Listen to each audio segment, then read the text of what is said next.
नमस्कार। चलिए सुनते हैं अमिता मालवीय जी की लिखी कहानी मधुमती।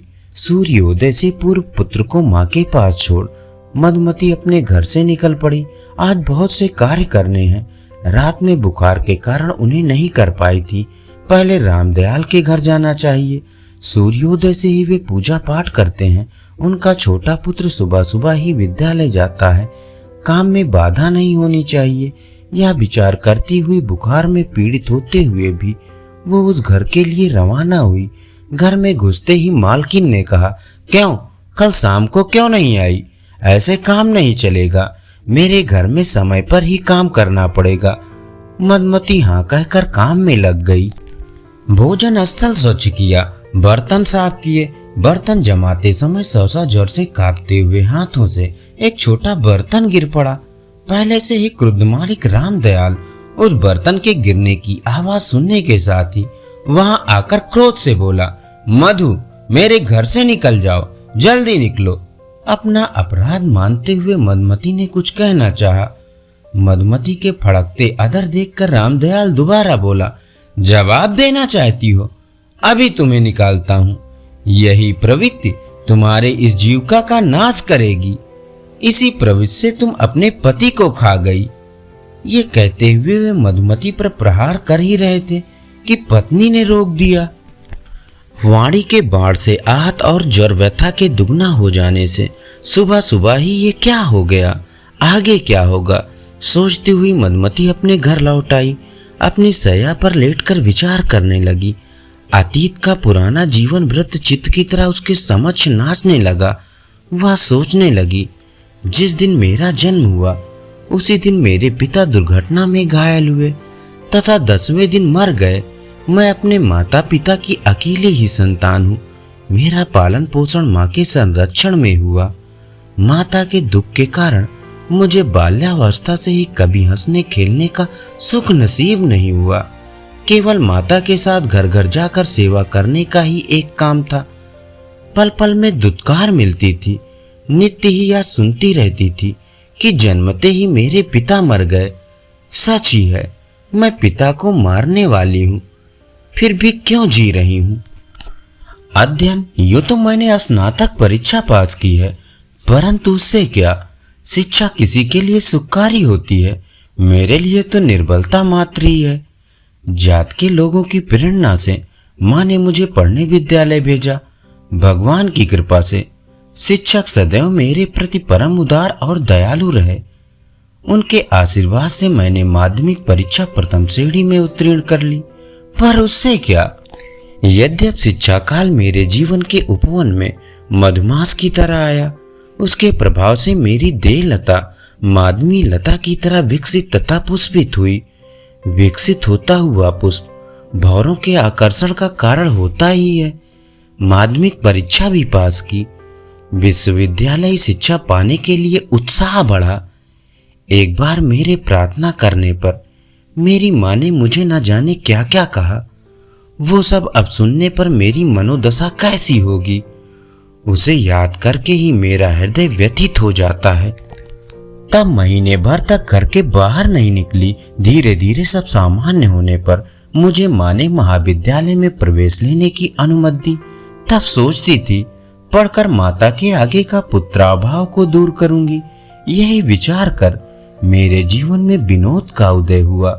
यौवन जीवन को उन्मादित करता है। कुछ अनुभूतियां मन को दोलायमान करती हैं।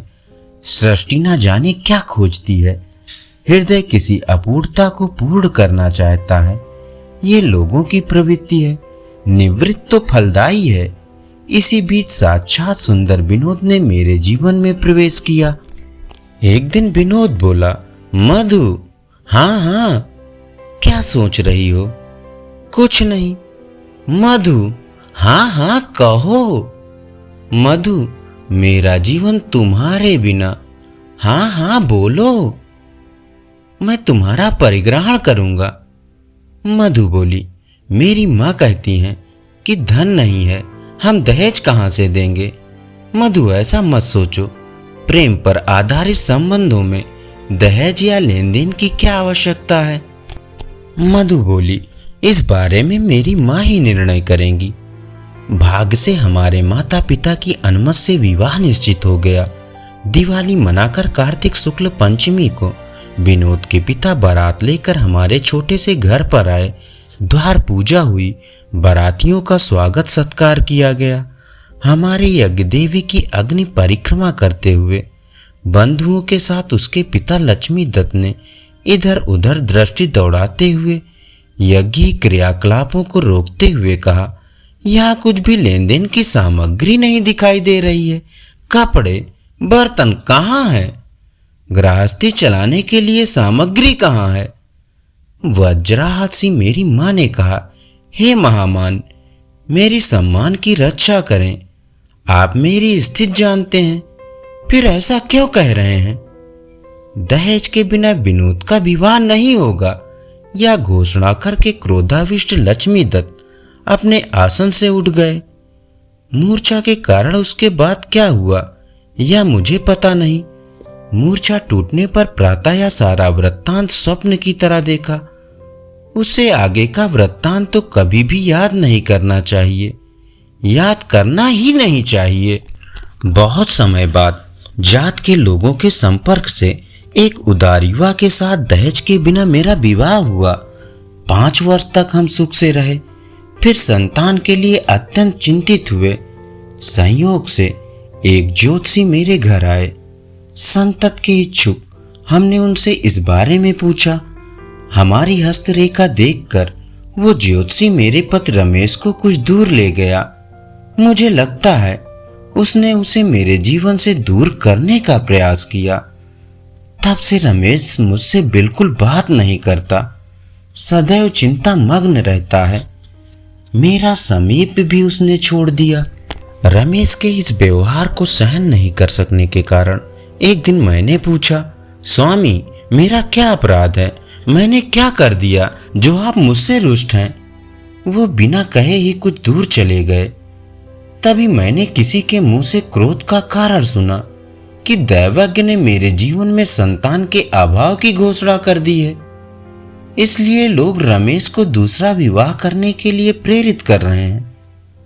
हाय, स्त्री जीवन ही कष्टदायी है। किंतु रमेश धन्य है। दुखी, चिंता आतुर होते हुए भी वह दूसरा विवाह नहीं करना चाहता था। कुछ समय बाद उसके एक चिकित्सक मित्र ने उसकी सारी चिंता का कारण जाना। उसकी प्रेरणा और सहायता से मेरी सारी चिकित्सा हुई। खर्चीली होने पर भी रमेश ने मेरी सारी चिकित्सा कराई। ईश्वर की कृपा से हमारी इच्छा पूरी हुई तथा हमारा जीवन सुखपूर्वक बीतने लगा। भावी सुख की प्रतीक्षा में 5 मास व्यतीत हुए। मेरी सहायता तथा संरक्षण के लिए मेरी माँ भी आदरपूर्वक बुलाई गई। परंतु हाय, विधि का विधान अनुल्लंघनीय है। एक दिन रात्रि को नित्य नियमानुसार मैं उनकी प्रतीक्षा कर रही थी। अचानक मैंने लोगों का झुंड अपने घर की ओर आता देखा। ये क्या? चिंता से ग्रस्त होकर मैं माँ को बुलाने भीतर भागी। उनके साथ वापस आई तो वे सब मेरे प्राणनाथ की लाश लेकर आ रहे थे। उस स्थिति को देखकर जोर से चीखकर मैं मूर्छित होकर वहीं भूमि पर गिर पड़ी। कुछ ही क्षणों में हमारे घर में हाहाकार मच गया। क्रूर भयंकर काल समीप आकर भी मेरे पर कृपालु हो गया।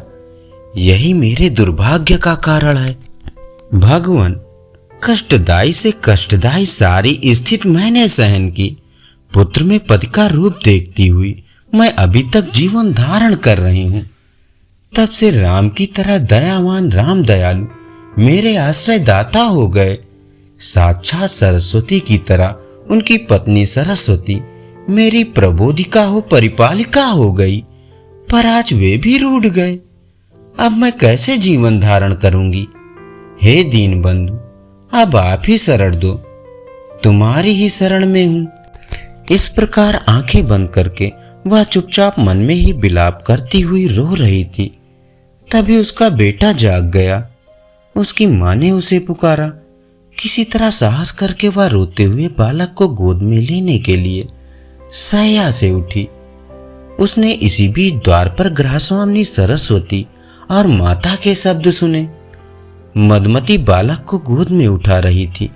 तभी मधु को स्पर्श करके सरस्वती बोली, अरे मधु, तुम्हें तो बुखार आ रहा है। इस स्थिति में तुम काम करने क्यों आई थी? धन्य हो। इसी बीच रामदयालु समीप आकर बोले, पुत्री, मुझे क्षमा करो, मैं बहुत दुखी हूँ। मैंने तुम्हें बहुत कष्ट दिया। पूरी रात हम सो नहीं सके। आधी रात में ही हमें सूचना मिली कि व्यापार में हमें बहुत नुकसान हुआ। अब मैंने टूटन का अनुभव कर लिया है। क्षमा करो। अधिक क्या कहूँ, आज से तुम हमारे ही परिवार का अभिन्न अंग हो। तुम्हारा बेटा हमारा बेटा है। ये मेरे बेटों जैसा हकदार है, दत्तक पुत्र है। ये सब देखते हुए मधुमती की वृद्ध माता रामदयाल के परिवार पर शुभाशीषों की बरसात करते हुए बोली, तुम जैसे दयालु जन कल्याण के लिए और वैभवशाली बने। तुम्हारे प्रयास से दीन दुखियों की दीनता जाती रहती है, जो सदैव मीठी वाणी वितरित करते रहते हैं। ऐसे तुम पर सदैव भगवान शिव कल्याणकारी हों। धन्यवाद। चलिए सुनते हैं कहानी गरीब की दोस्ती। साहब, मैं आपका सामान उठा लूं क्या? साहिल अभी बस से उतरा ही था कि किसी की आवाज सुनकर चौंक गया। पीछे मुड़कर देखा तो एक उसकी ही उम्र का लड़का फटे पुराने कपड़े पहने उसके सामान की तरफ देख रहा था। साहिल ने उसे टालते हुए कहा, नहीं, मैं सामान खुद उठा लूंगा। ये सुनकर वो लड़का थोड़ा सा निराश हो गया और बोला, साहब, कुछ भी दे दीजिएगा, बहुत मजबूर हूँ, कुछ खाने का इंतजाम हो जाएगा। साहिल झुंझला कर उसकी ओर देख रहा था। इस लड़के की आंखों में उसे आंसू नजर आ रहे थे। फिर उसने गौर से उसे देखा तो समझ में आया, ये तो उसके बचपन का दोस्त राहुल है। इस हाल में साहिल ने उससे कहा, पहले मेरे साथ चलो। वो उसे पास के एक ढाबे पर ले गया। क्या खाओगे? साहिल के पूछने पर लड़के ने कहा, नहीं साहब, अगर आप सामान उठवाओगे तो ही मैं कुछ लूंगा। साहिल हंसते हुए बोला, हाँ मैं जानता हूँ, तुम बहुत खुददार हो, किसी की मदद नहीं लोगे। सामान बाद में उठा लेना, पहले कुछ खा लो। बैठो, मैं अभी आया। लड़का डरते डरते सामने पड़ी मेज कुर्सी पर बैठ गया। साहिल कुछ देर में आकर उसके सामने वाली कुर्सी पर बैठ जाता है। साहिल उससे पूछता है, तुम इस हाल में कैसे? मेरा मतलब है, कुछ अपने बारे में बताओ। राहुल ने बताया, साहब, मेरे पिता इसी गांव में एक किसान थे। गांव के जमींदार से कर्ज लेकर उन्होंने फसल लगाई थी, लेकिन सारी फसल खराब हो गई। कर्ज का ब्याज बढ़ता गया। जमींदार ने खेतों पर, बैलों पर और घर पर कब्जा कर लिया।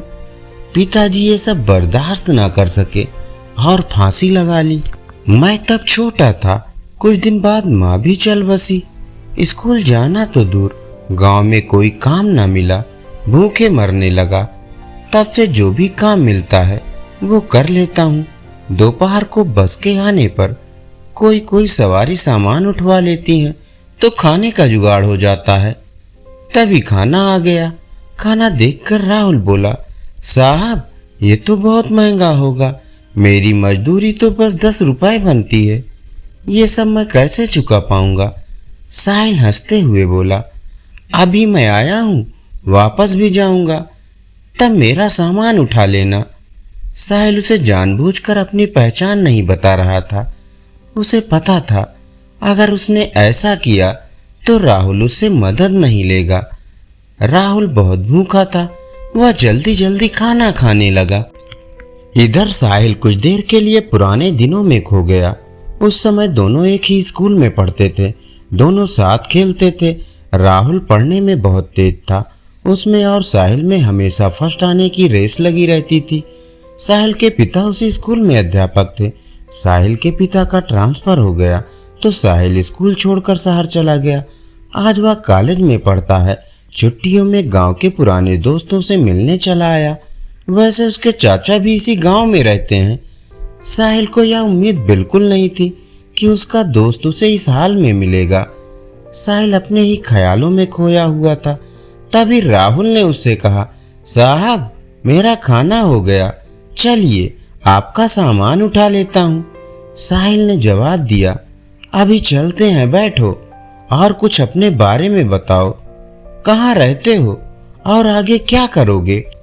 राहुल ने जवाब दिया, साहब क्या करेंगे मेरे बारे में जानकर, मेरे जैसे लोग ऐसे ही सड़क पर मजदूरी करते रहते हैं और एक दिन ऐसे ही मर जाते हैं। एक समय था हमारे पास भी सब कुछ था, वो जो सामने आप स्कूल देख रहे हैं ना, मैं वहां पढ़ा करता था।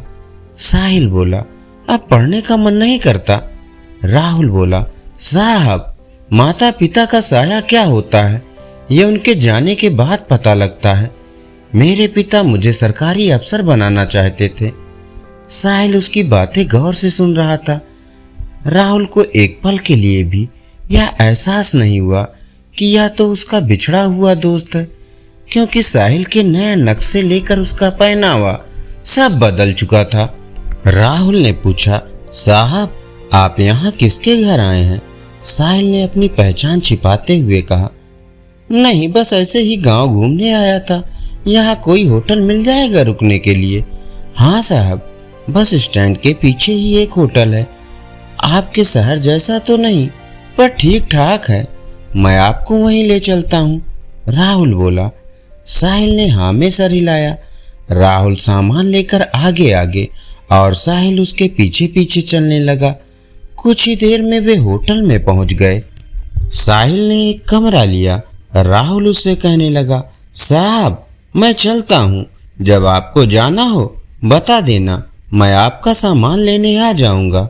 साहिल बोला, अरे रुको, ये कमरा मैंने 2 लोगों के लिए लिया है, तो मेरे साथ रहोगे? राहुल बोला, नहीं साहब, कहाँ मैं और कहाँ आप, वैसे भी मैं तो कहीं भी सो जाता हूँ, मेरा बिस्तर एक पेड़ के ऊपर रखा होता है, वही पेड़ के नीचे चबूतरे पर सो जाता हूँ, मुझे जाने दो साहब। साहिल बोला, मुझे तुमसे बहुत सी बातें करनी है, जब तक मैं यहाँ हूँ तुम मेरे साथ रहोगे, मैं यहाँ किसी को जानता नहीं हूँ, तुम मुझे पूरा गांव घुमाओगे। राहुल कुछ नहीं बोला। कमरे में सामान रखने के बाद साहिल राहुल को लेकर एक कपड़े की दुकान पर पहुंचा। उसे नए कपड़े दिलवाए, नए जूते दिलवाए, फिर उसे लेकर होटल पर आया। उसने राहुल की जरूरत का हर सामान खरीदा और उससे कहा, तुम नहाकर ये कपड़े पहनो, मैं अभी आता हूँ। राहुल को कुछ समझ नहीं आ रहा था। उसने नहा धोकर नए कपड़े पहने, अपने आप को शीशे में देख ही रहा था, तभी साहिल आ गया। राहुल अपने कपड़ों को देखकर रो रहा था। साहिल बोला, क्या हुआ, कपड़े अच्छे नहीं हैं क्या? राहुल बोला, नहीं साहब, माँ की याद आ गई, वो अपने हाथ से सिलकर कपड़े पहनाया करती थी। कल मैं आपको अपना घर दिखाऊंगा जो जमींदार ने हथिया लिया है। साहिल उससे बैठकर बातें करने लगा। कितना कर्ज था तुम्हारा? राहुल ने कहा, साहब सब मिलाकर 50-60 हजार था, अब तो 80-90 हजार हो गया होगा। काफी देर इधर उधर की बातें करने के बाद दोनों सो गए।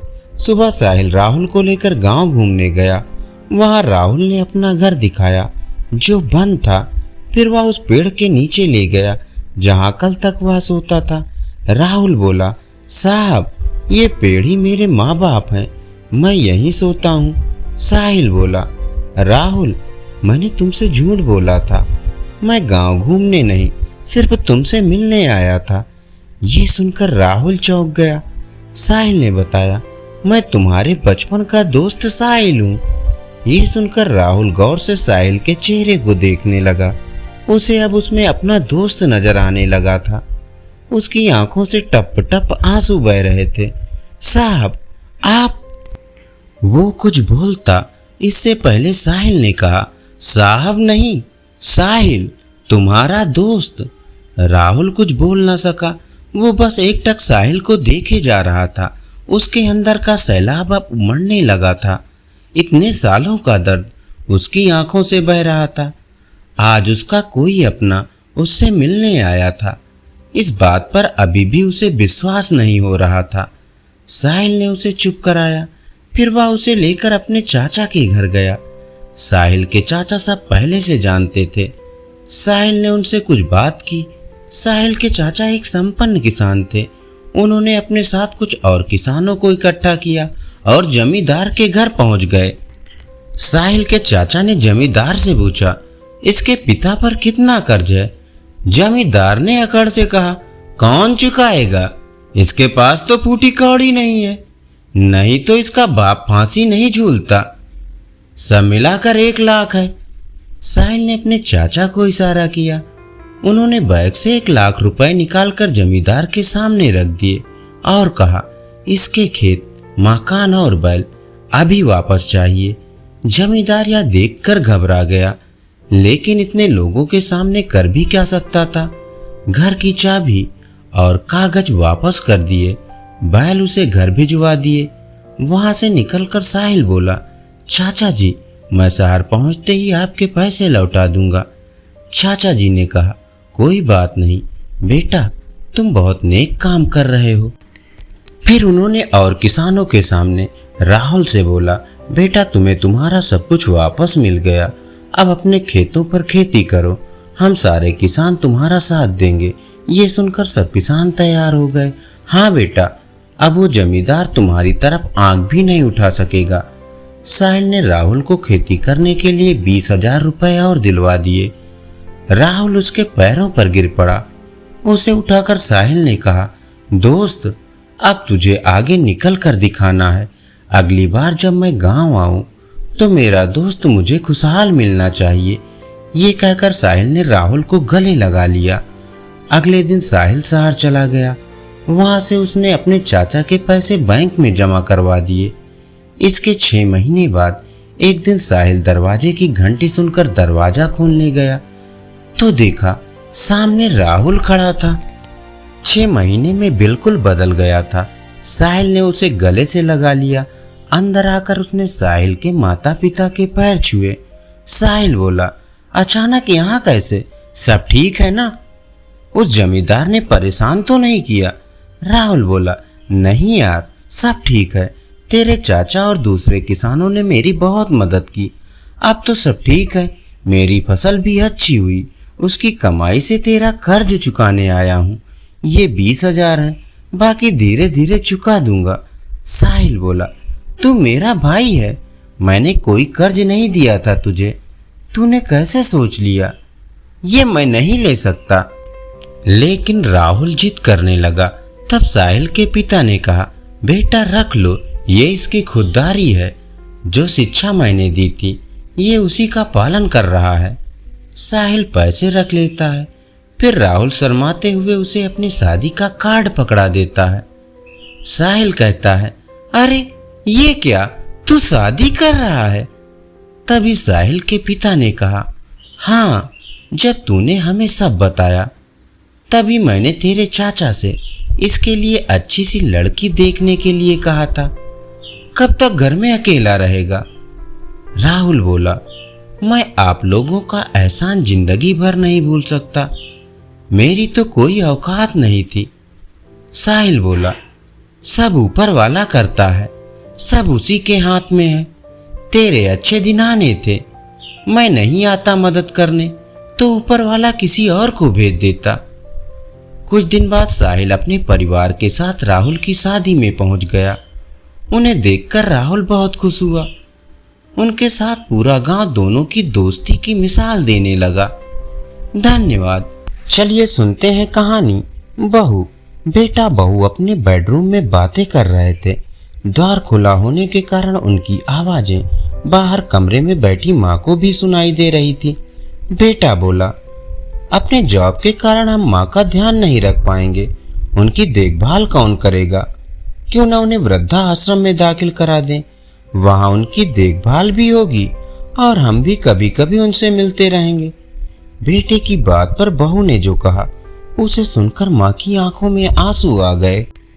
बहू बोली, पैसे कमाने के लिए तो पूरी जिंदगी पड़ी है जी, लेकिन माँ का आशीष जितना भी मिले वो कम है। उनके लिए पैसों से ज़्यादा हमारा संग साथ जरूरी है। मैं अगर जॉब ना करूं तो कोई अधिक नुकसान नहीं होगा। मैं माँ के साथ रहूंगी, घर पर ट्यूशन पढ़ाऊंगी, इससे माँ की देखभाल भी कर पाऊंगी। याद करो, तुम्हारे बचपन में ही तुम्हारे पिता नहीं रहे थे और घरेलू काम धाम करके तुम्हारी माँ ने तुम्हारा पालन पोषण किया, तुम्हें पढ़ाया लिखाया, काबिल बनाया। तब उन्होंने कभी भी पड़ोसन के पास तक नहीं छोड़ा, कारण तुम्हारी देखभाल कोई दूसरा अच्छी तरह नहीं कर पाएगा। और तुम आज ऐसा बोल रहे हो। तुम कुछ भी कहो, लेकिन माँ हमारे पास ही रहेगी हमेशा, अंत तक। बहू की उपरोक्त बातें सुन माँ रोने लगती है और रोती हुई पूजा घर में पहुंचती है। ईश्वर के सामने खड़े होकर माँ उनका आभार मानती है और उनसे कहती है, भगवान, तुमने मुझे बेटी नहीं दी, इस वजह से कितनी ही बार मैं तुम्हें भला बुरा कहती रहती थी, लेकिन ऐसी भाग्यलक्ष्मी देने के लिए तुम्हारा आभार मैं किस तरह मानूं। ऐसी बहू पाकर मेरा तो जीवन सफल हो गया प्रभु। धन्यवाद। चलिए सुनते हैं कहानी सेवा। अरे भाई, बुढ़ापे का कोई इलाज नहीं होता, 80 पार कर चुके हैं, अब बस सेवा कीजिए। डॉक्टर पिताजी को देखते हुए बोले, डॉक्टर साहब कोई तरीका होगा, साइंस ने बहुत तरक्की कर ली है। अरे शंकर बाबू, मैं अपनी तरफ से दुआ ही कर सकता हूँ, बस आप इन्हें खुश रखिए, इससे बेहतर और कोई दवा नहीं है, और इन्हें लिक्विड पिलाते रहिए जो इन्हें पसंद है। डॉक्टर अपना बैग संभालते हुए मुस्कुराया और बाहर निकल गया। शंकर पिता को लेकर बहुत चिंतित था। उसे लगता ही नहीं था कि पिता के बिना भी कोई जीवन हो सकता है। माँ के जाने के बाद अब एकमात्र आशीर्वाद उन्हीं का बचा था। उसे अपने बचपन और जवानी के सारे दिन याद आ रहे थे। कैसे पिताजी हर रोज कुछ ना कुछ लेकर ही घर घुसते थे। बाहर हल्की हल्की बारिश हो रही थी, ऐसा लगता था जैसे आसमान भी रो रहा हो। शंकर ने खुद को किसी तरह समेटा और पत्नी से बोला, सुशीला, आज सबके लिए मूंग दाल के पकौड़े, हरी चटनी बनाओ, मैं बाहर से जलेबी लेकर आता हूँ। पत्नी ने दाल पहले ही भिगो रखी थी, वह भी अपने काम में लग गई। कुछ ही देर में रसोई से खुशबू आने लगी पकौड़ों की। शंकर भी जलेबियां लेकर आ गया था। वह जलेबी रसोई में रख पिता के पास बैठ गया। उनका हाथ अपने हाथ में लिया और उन्हें निहारते हुए बोला, बाबा, आज आपकी पसंद की चीज लाया हूँ, थोड़ी जलेबी खाएंगे? पिता ने आंखें झपकाई और हल्का सा मुस्कुरा दिया। वह अस्फुट आवाज में बोले, पकौड़े बन रहे हैं क्या? हाँ बाबा, आपकी पसंद की हर चीज अब मेरी भी पसंद है। अरे सुषमा, जरा पकौड़े और जलेबी तो लाओ।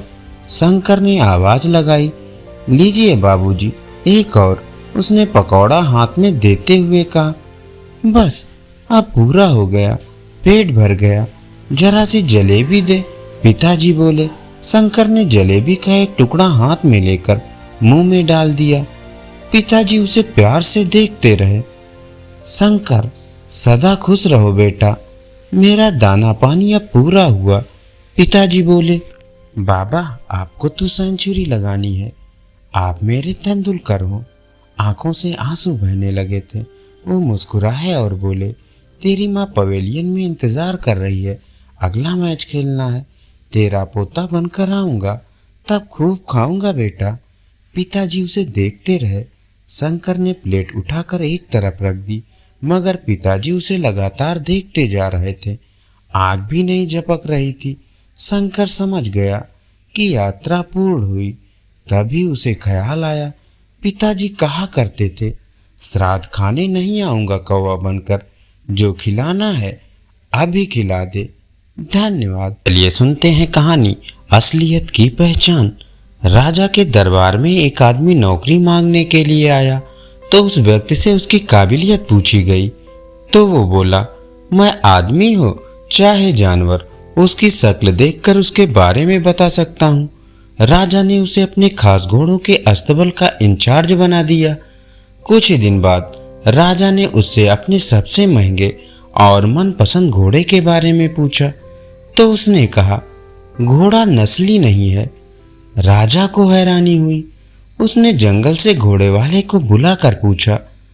उसने बताया, घोड़ा नस्ली तो है, पर इसके पैदा होते ही इसकी माँ मर गई थी, इसलिए ये एक गाय का दूध पीकर उसके साथ पला बड़ा है।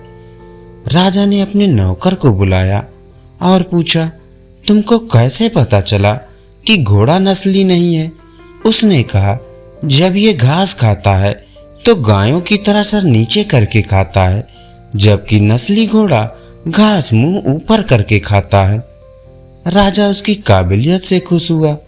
उसने नौकर के घर अनाज, घी, मुर्गे और ढेर सारी बकरियां बतौर इनाम भिजवा दिए और अब उसे रानी के महल में तैनात कर दिया। कुछ दिनों बाद राजा ने उससे रानी के बारे में राय मांगी। उसने कहा, तौर तरीके तो रानी जैसे हैं, लेकिन पैदाइश ही नहीं है। राजा के पैरों तले जमीन निकल गई। उसने अपनी सास को बुलाया। सास ने कहा, यह हकीकत है कि आपके पिताजी ने मेरे पद से हमारी बेटी की पैदाइश पर ही रिश्ता मांग लिया था, लेकिन हमारी बेटी 6 महीने में ही मर गई थी। लिहाजा हमने आपके रजवाड़े से करीबी रखने के लिए किसी और की बच्ची को अपनी बेटी बना लिया था। राजा ने फिर अपने नौकर से पूछा, तुमको कैसे पता चला? उसने कहा, रानी साहिबा का नौकरों के साथ सुलूक गवारों से भी बुरा है।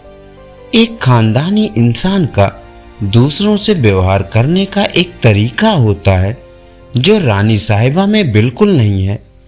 राजा फिर उसकी पारखी नजरों से खुश हुआ और फिर से बहुत सारा अनाज, भेड़, बकरियां बतौर इनाम दिया।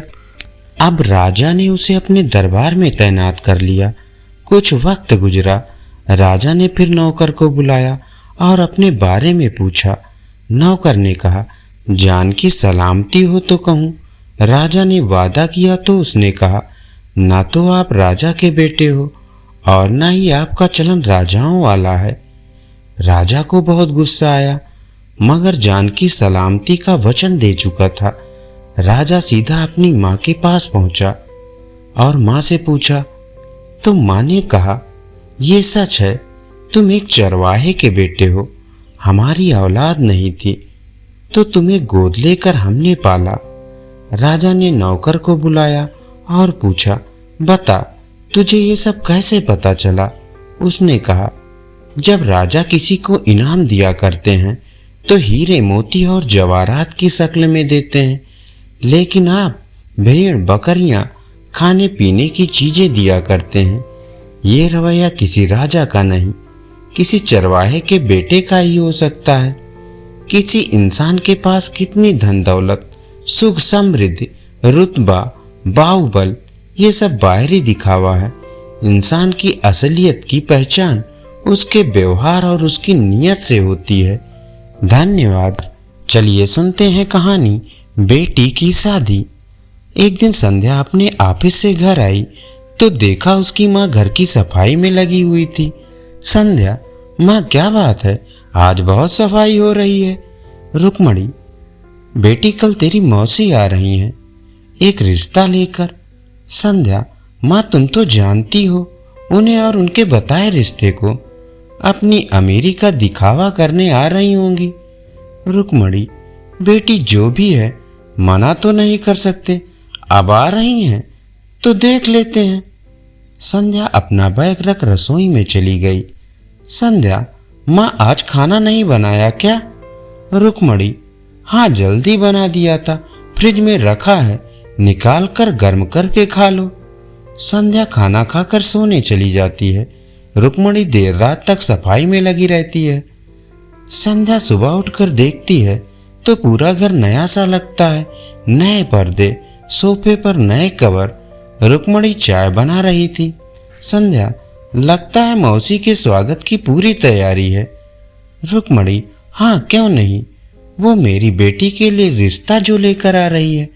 संध्या, माँ तुम जानती हो पापा के जाने के बाद इन लोगों ने हमसे सारे रिश्ते नाते खत्म कर दिए, फोन तक उठाना बंद कर दिया था, आज अचानक क्या हो गया?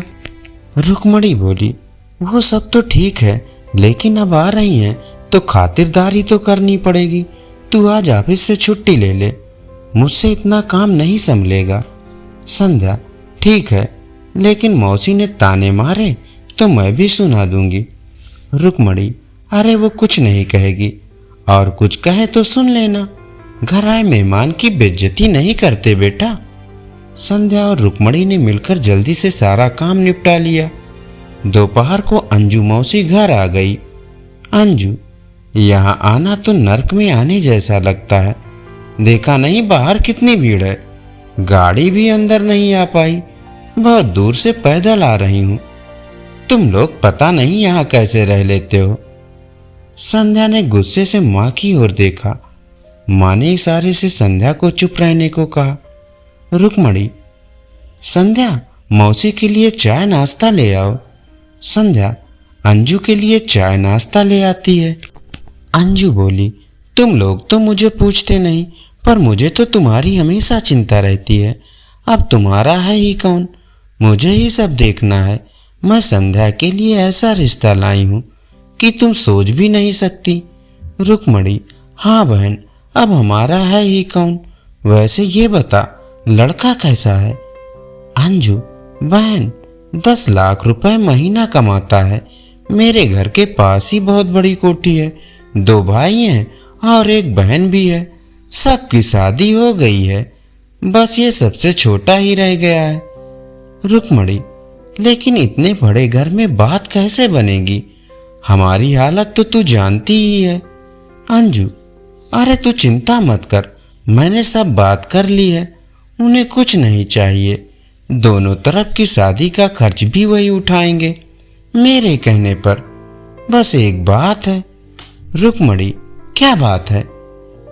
अंजू, उस लड़के का पहले विवाह हुआ था, लेकिन एक ही साल में पत्नी का देहांत हो गया, इसलिए अब उसे कुमारा ही समझो। रुक्मणी, क्या? दुजिया को कैसे ब्याह दूं अपनी बच्ची? अंजू बोली, इसमें हर्जी क्या है? वैसे भी तुम्हारे पास पैसे नहीं है, बिना पैसे रिश्ता हो रहा है, राज करेगी संध्या वहाँ। रुक्मणी ने कहा, नहीं नहीं, कोई कुंवारा लड़का हो तो बताओ। संध्या बोली, मौसी एक रिश्ता लाई, वो भी ऐसा। अंजू गुस्से में उठ खड़ी हुई। अंजू बोली, भलाई का तो जमाना ही नहीं है, तुम सोच लो, ऐसा रिश्ता रोज रोज नहीं मिलता। संध्या बोली, मौसी हमने सोच लिया, ऐसा रिश्ता हमें नहीं चाहिए।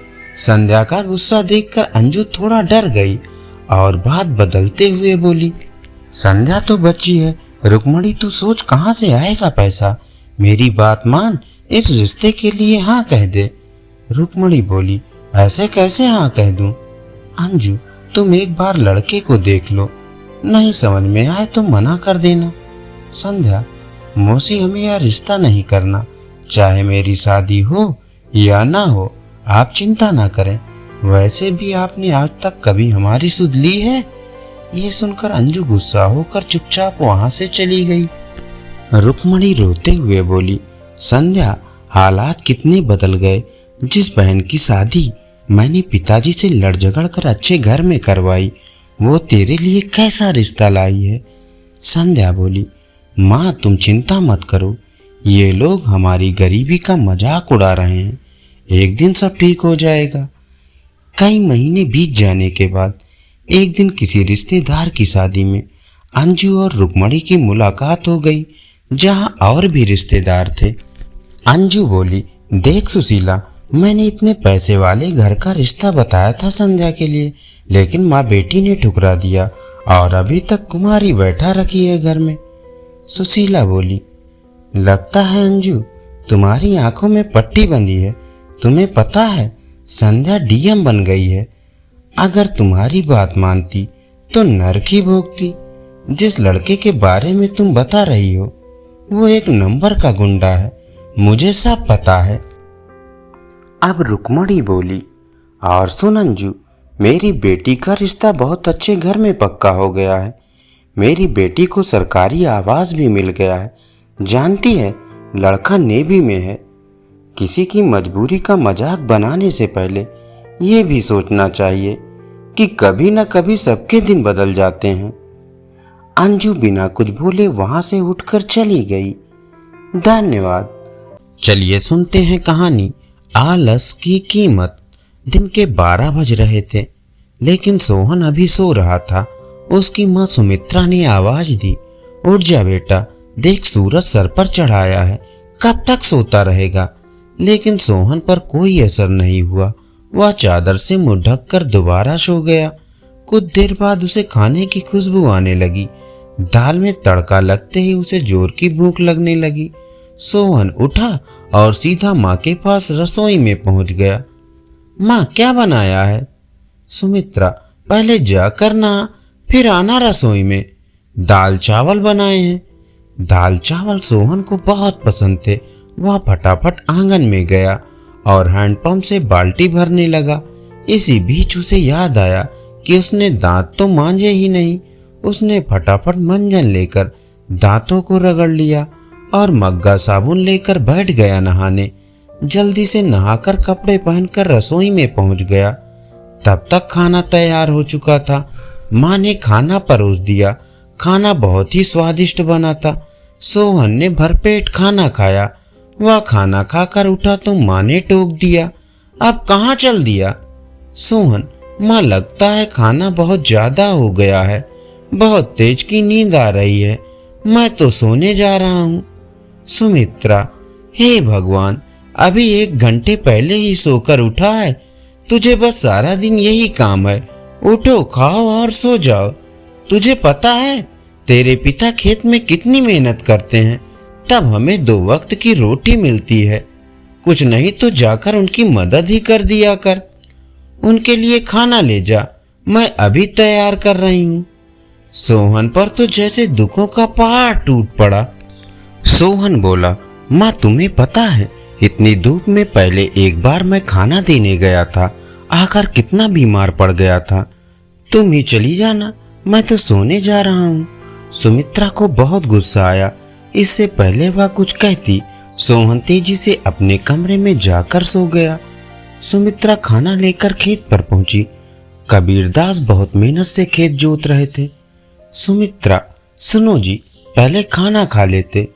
कबीरदास, अरे तुम इतनी धूप में क्यों परेशान होती हो, सोहन के हाथ से खाना भेज देती। सुमित्रा, हमारे तो भाग्य फूट गए हैं, ऐसा आलसी बेटा मिला है, बस खाता है और सो जाता है।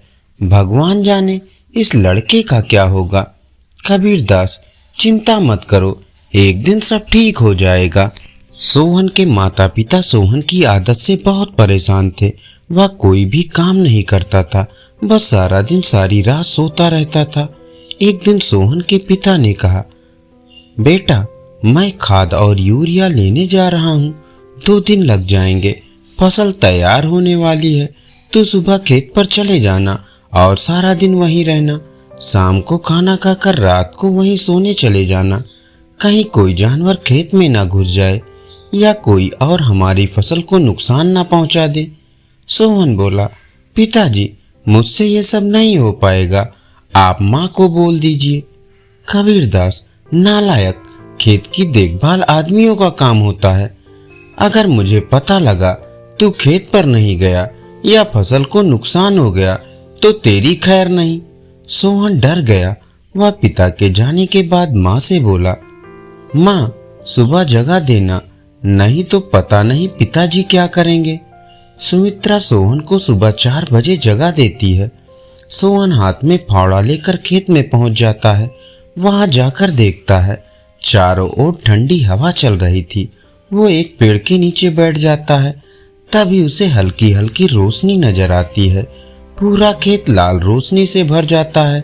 सोहन ने यह सब पहली बार देखा था। वह आर्चर से सब देखता रहा। कुछ ही देर में सूरज उगने लगा। यह देखकर सोहन को बहुत आश्चर्य हुआ। कुछ ही देर में सभी गांव वाले खेत में काम करने आ गए। सब अपने अपने खेत पर काम कर रहे थे। सोहन पेड़ के नीचे बैठा था। तभी उसके पास के खेत से माधो काका आए। माधो काका बोले, सोहन, मेरे खेत में पानी लग गया, अब तू अपने खेत में पानी काट ले। सोहन बोला, काका, मुझे तो कुछ पता नहीं, ये सब तो पिताजी ने कभी नहीं बताया।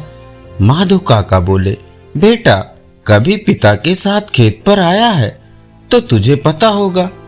माधव काका ने अपने बेटे को बुलाकर पानी सोहन की खेत की ओर कटा दिया। माधव काका, पूरा खेत भर जाए तो हमें बता देना। सोहन बैठकर देखता रहा, लेकिन सुबह जल्दी उठने के कारण उसे नींद आ गई। खेत में पानी बहुत ज्यादा भर गया। तभी माधव काका दौड़ते हुए आए। माधव काका बोले, नालायक, यहाँ सोने आया था, अपने पिता की सारी मेहनत बर्बाद कर दी, सारी फसल नष्ट हो गई।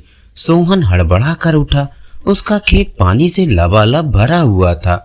माधव काका ने जल्दी से पानी दूसरी ओर काटा, लेकिन तब तक बहुत देर हो चुकी थी। लगभग आधी फसल खराब हो चुकी थी। सोहन, काका अब कुछ नहीं हो सकता क्या? माधव काका, नहीं बेटा, तैयार फसल का ध्यान बच्चे की तरह रखना पड़ता है। समय से पानी देना, खाद देना, जानवरों से बचाना, इसलिए हम दिन रात खेत पर रहते हैं। अब तो भगवान ही मालिक है। सोहन पेड़ के नीचे बैठा रोता रहा। दोपहर को सुमित्रा खाना लेकर आई। उसे सब पता लगा तो उसने भी सोहन को बहुत डांटा। शाम को सोहन घर नहीं आया, ना ही उसने खाना खाया। उसकी भूख, प्यास, नींद सब उड़ चुकी थी। अगले दिन जब कबीरदास घर वापस आए तो उन्होंने सोहन के बारे में पूछा। सुमित्रा ने सारी बात बता दी। कबीरदास सब छोड़कर दौड़ते हुए खेत पर पहुंचे। उन्होंने देखा सोहन पेड़ के नीचे बैठा रो रहा था। आधी फसल खराब हो चुकी थी। सोहन, पिताजी मुझे माफ कर दीजिए, मेरे आलस ने इतना बड़ा नुकसान करा दिया। आप चाहें तो मुझे पीट लीजिए। कबीरदास, नहीं, तुझे मारने से फसल ठीक नहीं होगी। वादा कर, आज के बाद कभी आलस नहीं करेगा। चल अब घर चल, वहीं बात करेंगे। दोनों घर आ जाते हैं। सोहन की आंखों से अभी भी आंसू बह रहे थे। सुमित्रा ने उसे खाना दिया, लेकिन उसने नहीं खाया और वह अपने कमरे में जाकर रोने लगा। सुमित्रा बोली, जी अब क्या होगा?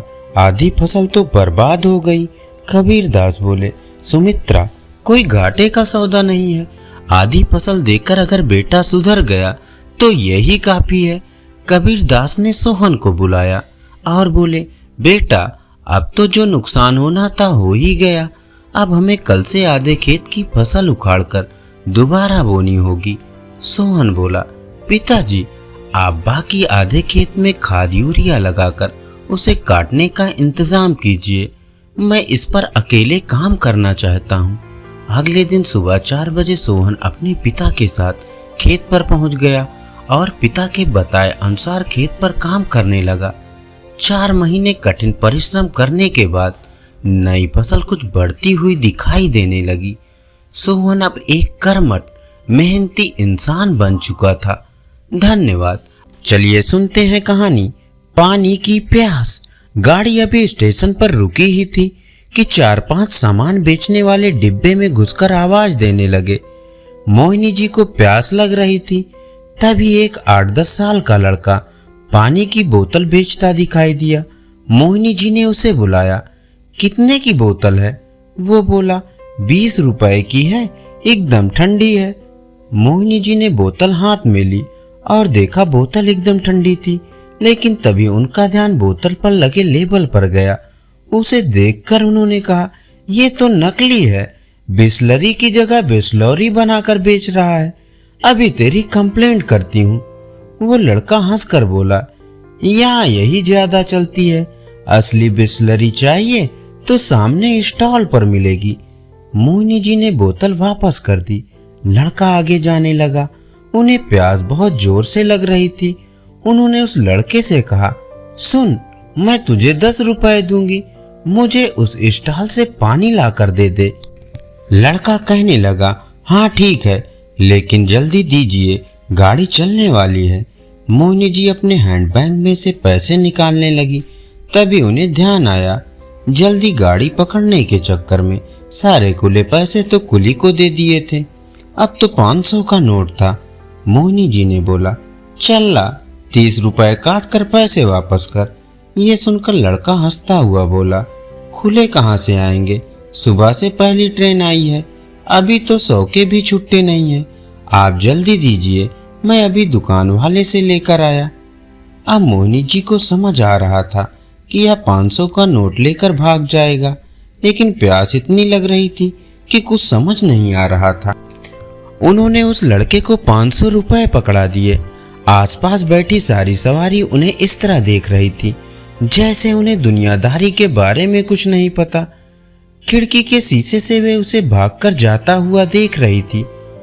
कुछ ही देर में गाड़ी सीटी देने लगी। अब मोहिनी जी की चिंता बढ़ने लगी। तभी पास बैठे एक सज्जन बोल पड़े, अरे मैडम, आपको क्या लगता है वो आपके 500 रुपए लेकर वापस आएगा? उसका तो खर्चा पानी निकल गया आज का। अब किया भी क्या जा सकता था। तभी गाड़ी चल दी। मोहिनी जी ने इधर उधर शीशे से झांक कर देखा। एसी कोच से आवाज भी बाहर नहीं जा सकती थी। कुछ ही देर में गाड़ी अपनी पूरी स्पीड पकड़ चुकी थी। एक तो 500 रुपए जाने का दुख, ऊपर से प्यास भी लग रही थी। फिर अपनी बेवकूफ़ी पर गुस्सा आने लगा। वही बोतल ले लेती, लेकिन फिर भी तो 500 के खुले नहीं होते। क्या पता बहाने बना रहा हो। आज के बाद घर से ही पानी लेकर चला करूंगी। मन ही मन में मोहिनी बड़बड़ाए जा रही थी। इधर प्यास भी बहुत लग रही थी। आधे घंटे बाद वो लड़का हाँफता हुआ उनकी बर्थ के पास आया। उसके एक हाथ में बाल्टी में बोतलें थी और दूसरे हाथ में छुट्टे 480 रुपए। मोहिनी जी ने उसे डांटते हुए कहा, कहाँ रह गया था? इतनी देर से प्यास लग रही है, ला बोतल दे। लड़के ने चुपचाप बोतल पकड़ा दी। 2 घूंट पानी पीकर उन्होंने लड़के को देखा। वो पैसे पकड़ा रहा था। मोहिनी जी ने पैसे गिने, पूरे 480 रुपए थे। उन्होंने कहा, ये ले 10 रुपए। वो लड़का बोला, रहने दीजिए, मैं उस स्टॉल वाले से कमीशन ले लूंगा। मोहिनी जी को अपनी भूल का एहसास हुआ। वे अपनी प्यास के चक्कर में उसे डांट रही थी और वो पूरे पैसे वापस करने आया था। तभी उनका ध्यान उसके घुटने की तरफ गया। उसमें से खून बह रहा था और वहां से पैंट भी फट गई थी। मोहिनी जी ने पूछा, अरे ये खून कैसे निकल रहा है? कहीं गिर गया था तू? वो लड़का बोला, हाँ, वो गाड़ी चल पड़ी थी, उसे पकड़ने के चक्कर में मैं फिसल गया, फिर भी भागकर गाड़ी पकड़ ही ली। बहुत देर से आपकी सीट ढूंढ रहा हूँ। आपका कोच और बर्थ नंबर भी नहीं देखा था। मोहिनी जी अपनी भूल पर बहुत शर्मिंदा हुई। हाँ, सच ही तो कह रहा है, उसे कैसे पता मेरा कोच और बर्थ कौन सा है? उन्होंने कहा, अगर कहीं चोट लग जाती या गाड़ी के नीचे आ जाता तो? लड़का बोला, कुछ नहीं होता, हमारा तो रोज का काम है। फिर उसने पानी की बाल्टी जिसमें बोतलें थी पानी निकालकर घाव पर लगा दिया। मोहिनी जी बोल पड़ी, अरे ये क्या कर रहा है? गंदा पानी लगा रहा है। रुक, मैं बैंडेज देती हूँ। उन्होंने अपने सामान में से ढूंढकर बैंडेज निकालकर उसके घुटने पर लगाया। फिर उन्हें ध्यान आया कि अगला स्टेशन तो 100 किलोमीटर पर है। तब उन्होंने लड़के से पूछा, अब तो उतरेगा कैसे? लड़का बोला, अगले स्टेशन पर उतरकर सामने से दूसरी ट्रेन पकड़ लूंगा। बस आज घर पहुंचने में 12 बज जाएंगे। मोहिनी जी ने पूछा, वैसे कितने बजे घर पहुंच जाता है? लड़का बोला, 7 बजे तक पहुंच जाता हूं। आज माँ से बहुत डांट पड़ेगी। मोहिनी जी बोली, तू चाहता तो ये पैसे लेकर भाग सकता था, भागा क्यों नहीं? वो लड़का बोला, मेरी माँ ने कहा है ग्राहक भगवान होते हैं, उनसे कभी बेईमानी नहीं करनी चाहिए। मोहिनी जी ने उसे बहुत कोशिश की पैसे देने की, लेकिन उसने 1 रुपया भी नहीं लिया और आवाज लगाता हुआ आगे बढ़ गया। मोहिनी जी सोच रही थी, मैं अपनी प्यास नहीं रोक पाई और ये लड़का केवल 1 बोतल पानी देने के लिए अपने घर 12 बजे पहुंचेगा। अपनी जान पर खेलकर ये छोटे छोटे बच्चे कितनी मेहनत करते हैं और हम लोग हमेशा इन्हीं एक चोर की दृष्टि से देखते हैं। यही सब सोचकर उनकी आंखों से आंसू छलकने लगे। आज एक छोटा सा बच्चा जिंदगी का कितना बड़ा सबक सिखा गया। हम अपने छोटे छोटे स्वार्थ में दूसरों को हर दिन धोखा देते रहते हैं। धन्यवाद। चलिए सुनते हैं कहानी दीवार के कान। श्रुति बेटी, मैं टहलने जा रहा हूँ, कुछ चाहिए तो नहीं? नवीन बाबू ने अपनी बहू से पूछा तो श्रुति किचन से बाहर आई और एक पर्ची के साथ थैला थमाती हुई बोली, भारत स्वीट से जलेबियां भी लेते आइएगा, आपके पोते को बहुत पसंद है। जानता हूँ, लेता आऊंगा, कहते हुए नवीन बाबू मुस्कुराए और बाहर निकल गए। सरकारी स्कूल के प्रधानाचार्य के पद से सेवानिवृत्त होकर नवीन बाबू पत्नी संग खुशहाल जीवन व्यतीत कर रहे थे। बेटी सुरभि अपने ससुराल में खुश थी और बेटा सुशांत अपने परिवार के साथ दिल्ली में सेटल था। जी करता तो पति पत्नी बच्चों से मिलाते थे। 6 माह पहले पत्नी का देहांत हो गया, तब वे बहुत अकेले हो गए, अस्वस्थ भी रहने लगे, तो सुशांत ने उन्हें अपने पास बुला लिया। कुछ ही दिनों में उन्होंने खुद को शहरी वातावरण के अनुकूल ढाल लिया। प्रतिदिन सुबह के काम से निवृत्त होकर सैर करने निकल जाते। लौटते हुए सब्जी भाजी और घर की आवश्यक वस्तुएं भी साथ ले आते। पोते अंश के साथ खेलने और उसे कहानियां सुनाने में उनके दिन मजे में कट रहे थे। कभी कभी पत्नी की तस्वीर से बातें करते हुए कहते, कुछ दिन रुक जाती तो तुम भी ये सुख भी भोग लेती। श्रुति की माँ एक रिश्तेदार की शादी अटेंड करने दिल्ली आई थी, तो बेटी के पास भी चली आई। समधी जी से हाल समाचार पूछकर वो दोपहर में बेटी के साथ बातें करने लगी। ये तेरा ससुर तो बड़ा फिट है, कब तक टिकेगा यहाँ? श्रुति के माँ ने धीरे से पूछा। बस कुछ महीनों की बात है माँ, अंश की आदत उन्हें पड़ जाएगी तो फिर कभी वापस जाएंगे नहीं। गांव वाला घर बेचकर पैसे मिलते ही उन्हें किसी आश्रम वाश्रम में भेज देंगे। जरा धीरे बोल बेटी, दीवारों के कान होते हैं। होते होंगे माँ, मेरा तो काम समझो हो ही गया, श्रुति पूरे विश्वास के साथ बोली। अगली सुबह नवीन बाबू श्रुति बेटी कहकर नहीं पुकारे तो श्रुति ने इधर उधर देखा। उनके कमरे में गई। बिस्तर साफ सुथरा देखकर उसे कुछ शक हुआ। ससुर को फोन करने के लिए उसने मोबाइल उठाया तो उनके नंबर से आया मैसेज देखकर वो पढ़ने लगी। श्रुति बेटी, मैं जा रहा हूँ, तुम लोग मुझे प्रिय हो, लेकिन अपना सम्मान तथा पत्नी का निवास अति प्रिय है। मैं रिटायर हुआ हूँ, लेकिन बहरा नहीं हूँ। मेरी मृत्यु का समाचार तुम लोगों को मिल जाएगा। याद रखना कि इस घर पर सुरभि का भी उतना ही हक है जितना कि सुशांत का है। और हाँ, जब तुम्हारी बहू आए तो उसे अवश्य कहना कि धीरे बोले, क्योंकि दीवारों के भी कान होते हैं। ये मैसेज पढ़कर श्रुति चकित थी। क्या हुआ, तेरा चेहरा सफेद क्यों पड़ गया? माँ ने पूछा तो श्रुति बोली, कुछ नहीं माँ। कहकर वह सोचने लगी कि ससुर के अचानक चले जाने का सुशांत को क्या कारण बताएगी और अंश के सामने क्या बहाने बनाएगी। धन्यवाद। चलिए सुनते हैं कहानी सच्ची श्रद्धा। एक पंडित जी थे। उन्होंने एक नदी के किनारे अपना आश्रम बनाया हुआ था। पंडित जी बहुत विद्वान थे। उनके आश्रम में दूर दूर से लोग ज्ञान प्राप्त करने आते थे। नदी के दूसरे किनारे पर लक्ष्मी नाम की एक ग्वालिन अपने बूढ़े माता पिता के साथ रहती थी। लक्ष्मी सारा दिन अपने गायों की देखभाल करती थी। सुबह जल्दी उठकर अपने गायों को नहलाकर दूध दूहती, फिर अपने पिताजी के लिए खाना बनाती, तत्पश्चात तैयार होकर दूध बेचने के लिए निकल जाया करती थी। पंडित जी के आश्रम में भी दूध लक्ष्मी के यहाँ से ही आता था। एक बार पंडित जी को किसी काम से शहर जाना था। उन्होंने लक्ष्मी से कहा कि उन्हें शहर जाना है, इसलिए अगले दिन दूध उन्हें जल्दी चाहिए। लक्ष्मी अगले दिन जल्दी आने का वादा करके चली गई। अगले दिन लक्ष्मी ने सुबह जल्दी उठकर अपना सारा काम समाप्त किया और जल्दी से दूध उठाकर आश्रम की तरफ निकल पड़ी। नदी के किनारे उसने आकर देखा कि कोई मल्लाह अभी तक आया नहीं था। लक्ष्मी बगैर नाव की नदी कैसे पार करती? फिर क्या था, लक्ष्मी को आश्रम तक पहुंचने में देर हो गई। आश्रम में पंडित जी जाने को तैयार खड़े थे। उन्हें सिर्फ लक्ष्मी का इंतजार था। लक्ष्मी को देखते ही उन्होंने लक्ष्मी को डांटा और देरी से आने का कारण पूछा।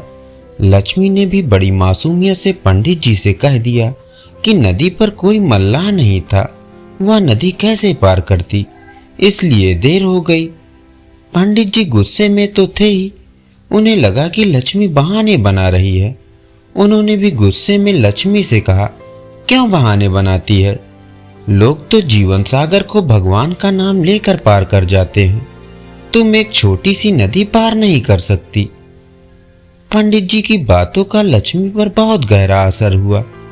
दूसरे दिन भी जब लक्ष्मी दूध लेकर आश्रम जाने निकली तो नदी के किनारे कोई मल्लाह नहीं था।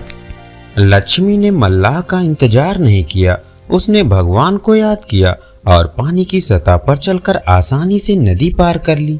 इतनी जल्दी लक्ष्मी को आश्रम में देखकर पंडित जी हैरान रह गए। उन्हें पता था कि कोई मल्लाह इतनी जल्दी नहीं आता है।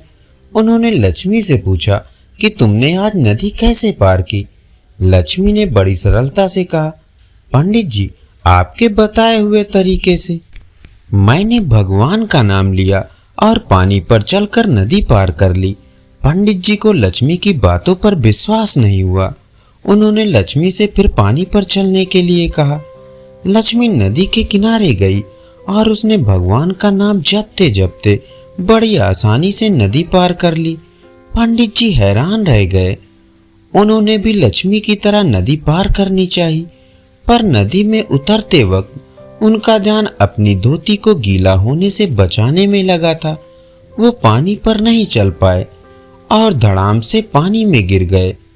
पंडित जी को गिरते देख लक्ष्मी ने हंसते हुए कहा, आपने तो भगवान का नाम लिया ही नहीं, आपका सारा ध्यान अपनी धोती को बचाने में ही लगा हुआ था।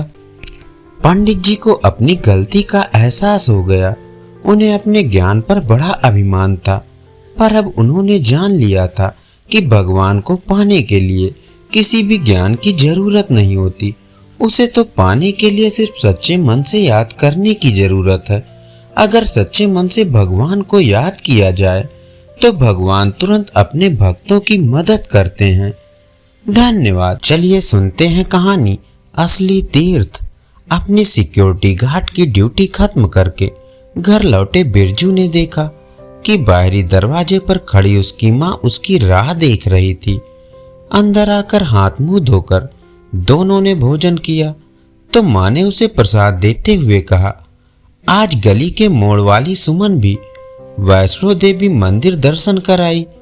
बस एक मैं ही हूँ जो कोई तीर्थ करने नहीं गई। माँ की ये बातें सुनकर बिरजू मन महसूस कर रह गया। दरअसल गली में जब से पड़ोस में रहने वाली आंटी जी और उनके बच्चे अमृतसर गुरुद्वारे दर्शन करके आए थे, माँ भी जिद किए बैठी थी कि उसे भी ऐसे ही किसी तीर्थ स्थल पर दर्शन करने जाना है। वैसे बिरजू भी अपनी माँ की इच्छा पूरी करने की तैयारी में लगा हुआ था। बीते कुछ महीनों से अपने सिक्योरिटी सुपरवाइजर से वह कुछ एक्स्ट्रा ड्यूटी की बात भी कर चुका था ताकि वो भी माँ को किसी तीर्थ स्थल की यात्रा करवा सके और इन एक्स्ट्रा ड्यूटी से आने जाने के लिए कुछ पैसों का इंतजाम हो सके। उसके कंपनी सुपरवाइजर ने उसे बताया था कि जल्दी कंपनी सभी सिक्योरिटी गार्ड को सैलरी बढ़ाकर देने वाली है और पिछले कुछ दिनों से वह एक्स्ट्रा ड्यूटी भी कर रहा था, जिसके चलते वह सुबह 5 बजे निकल जाता था तो रात को 11 बजे तक लौटकर ही घर आया करता था। आज वो बहुत खुश था। वह जल्द से जल्द घर पहुंचकर अपनी माँ को खुशखबरी सुनाना चाहता था कि उसकी सैलरी बढ़ गई है और आज की एक्स्ट्रा ड्यूटी मिलाकर और कुछ जोड़े हुए पैसे मिलाकर उसके पास लगभग 10,000 रुपए इकट्ठा हो गए हैं। घर पहुंचकर उसने देखा कि माँ चुपचाप टीवी चलाकर बैठी हुई है। वह खुशी से उनके गले में अपनी बाहों को डालकर बोला, माँ, आपकी मनोकामना पूर्ण होती हुई दिख रही है। हम भी अगले हफ्ते ही जहाँ आप कहोगी वही तीर्थ स्थल पर चलेंगे। चाहो तो माता वैष्णो देवी जी के दर्शन करने चलेंगे। अब मेरे पास 10,000 रुपए इकट्ठा हो गए हैं। माँ ने बिरजू की बात सुनकर चेहरे पर थोड़ी सी मुस्कान दी। पर उनकी मुस्कान में वो खुशी और वो उत्साह नजर नहीं आ रहा था जो अक्सर वो दूसरे के जाने पर स्वयं के जाने को सोच कर उठती थी। क्या हुआ माँ, आपकी तबीयत तो ठीक है ना? मेरी तबीयत को क्या हुआ भला, मैं ठीक हूँ, माँ बोली। फिर आप मुझे खुश क्यों नहीं लग रही हो? इतने समय से आप ही तो जिद लिए बैठी हुई थी कि मुझे भी किसी तीर्थस्थल पर दर्शन करने जाना है, और आज जब मौका आया तो आपके चेहरे पर वो खुशी नजर नहीं आ रही है। नहीं, ऐसा कुछ नहीं है, तू बेकार में चिंता मत कर। नहीं माँ, कोई तो बात जरूर है, बताओ ना माँ। देखो, घर में हम केवल 2 ही लोग हैं। अगर मुझे कोई परेशानी है तो मैं आपसे ही कहूँगा ना, ताकि उस परेशानी का कोई हल निकल सके। और यदि आप परेशान हो तो मुझे नहीं बताओगी तो फिर किसे बताओगी माँ? कहो ना माँ, क्या बात है, तुम क्यों इतनी उदास हो? बिरजू की बातें सुनकर माँ ने एकटक उसकी ओर देखा और फिर बोली, बिरजू, मैं सोच रही हूँ कि भगवान तो सभी जगह एक ही हैं, तो बेकार इतनी दूर जाकर। माँ की अधूरी बात से ही बिरजू समझ गया कि माँ के मन में जरूर कुछ चल रहा है। वह उसके हाथों को सिर पर रखकर बोला, क्या हुआ माँ, बताओ मुझे। बिरजू, आज गांव से रामू लौट कर आया तो बता रहा था, तुझे याद है तेरे केशव चाचा, हमारे मुसीबत के वक्त हमारी बड़ी मदद की थी उन्होंने। अब वो तो रहे नहीं, अगले महीने उनकी बेटी की शादी है। सोचती हूँ कि एक अकेली माँ कैसे इतना कुछ कर पाएगी, इसलिए वापस गांव चली जाऊं, उन्हें कुछ पैसे की मदद भी कर दूं, माँ कहते हुए झिझक रही थी। बिरजू ने माँ के हाथ को अपने हाथ में ले लिया और कहा, माँ, आपका उस तीर्थ से इस तीर्थ जाने का फैसला सही है। मैं समझ नहीं पा रहा कि ये सब कहते हुए आप इतना झिझक क्यों रही हैं। माँ, इस दुनिया में बेटी के कन्यादान से बढ़कर कोई तीर्थ नहीं है। और हाँ माँ, मैं अपने कंपनी सुपरवाइजर के पास अगले महीने अपनी छुट्टी की अर्जी लगा देता हूँ। आखिर बहन की शादी में उसके भाई का होना भी तो जरूरी है कि नहीं? कहकर बिरजू हंसने लगा। मगर बेटा, तुमने इतने दिनों तक डबल ड्यूटी करते हुए मेहनत की और अपनी बचत, माँ, ये बचत, ये डबल ड्यूटी, सब कुछ अपने परिवार के लिए ही तो की थी मैंने। अब खर्च चाहे माँ की तीर्थ यात्रा में हो या बहन की शादी में, है तो परिवार ही ना। बिरजू की बात सुनकर माँ ने भीगी हुई पलकों को साफ करते हुए और उसके सिर पर हाथ फेरते हुए, उससे ढेरों आशीर्वाद देते हुए उसके माथे को चूम लिया। धन्यवाद। अभी आप सुन रहे थे कहानी असली तीर्थ।